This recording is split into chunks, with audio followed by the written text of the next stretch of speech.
संत गोस्वामी तुलसीदास जी ने कहा है, परहित सरिस धर्म नहीं भाई। दूसरों की सेवा करने से बड़ा कोई और धर्म नहीं है। एक दिन विवेकानंद जी मठ से बाहर निकलने लगे। रामकृष्ण परमहंस जी ने कहा, कहाँ जा रहे हो? विवेकानंद जी ने कहा, मैं ब्रह्म ज्ञान के लिए हिमालय में जा रहा हूँ, ज्ञान प्राप्ति के लिए। स्वामी रामकृष्ण परमहंस ने कहा, नहीं नहीं, हिमालय जाने की आवश्यकता नहीं, जन कल्याण के लिए जाओ, जन सुधार के लिए जाओ।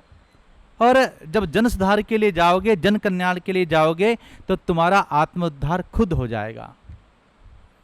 और वास्तव में यही संतों की रीति है, जिन्होंने समाज सुधार के लिए, जन कल्याण के लिए अपना जीवन दिया।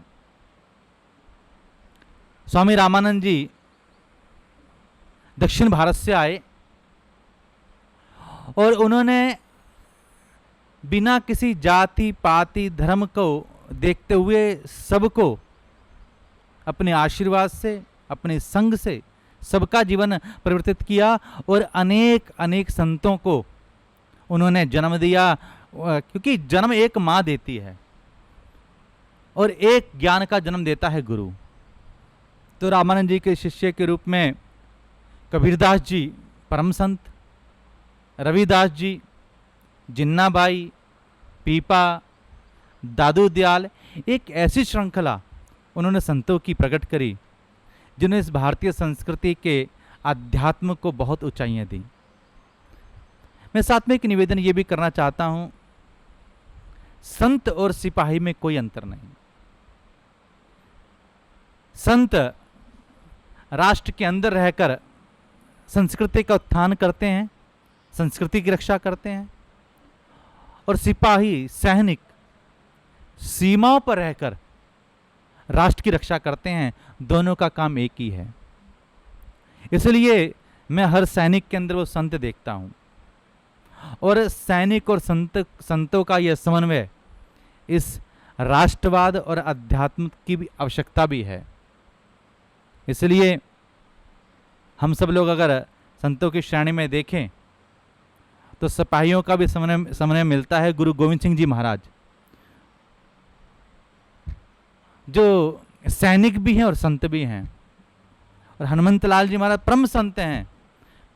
कांधे मुझ जनेऊ साजे संत का प्रतीक है, हाथ वज्र और ध्वजा विराजे सिपाही का प्रतीक है। इसलिए आज इस संस्कृति को संत और सिपाही की आवश्यकता है, जो शास्त्र के साथ शस्त्र का भी ज्ञान कराए, जिससे इस संस्कृति की रक्षा हो। अतः हम सब मिलकर संतों की वाणियों को पढ़ें, सद साहित्य को जानें, और अपने जीवन में किसी न किसी एक पुस्तक को भी गुरु के समान, संत के समान धारण करके उस पर अपना आचरण करें। एक साधक ने एक संत से प्रश्न किया, यह जिज्ञासा आप बहुत से भाइयों बहनों की हो सकती है। एक साधक ने संत से प्रश्न किया कि नाना नाम भगवंत के सब एक से एक परे, एक नाम बता दीजियो जासे अधम तरे। भगवान के अनेक नाम हैं, वो अनंत हैं। कोई ना निराकार के रूप में मानता है, कोई साकार के रूप में मानता है, कोई द्वैत, कोई अद्वैत। जैसा आप जन सामान्य में देख सकते हैं, कोई भगवान राम के भक्त हैं, कोई कृष्ण के भक्त हैं, कोई शिव के, कुछ माता के, सब समान रूप सबको मानते हैं, परंतु इष्ट के रूप में सब लोगों की अपनी अपनी धारणा। तो संत से प्रश्न किया, नाना नाम भगवंत के सब एक से एक परे, एक नाम बता दीजियो जासे अधम तरे। तो संत ने विचार किया, कौन सा एक नाम बताऊं?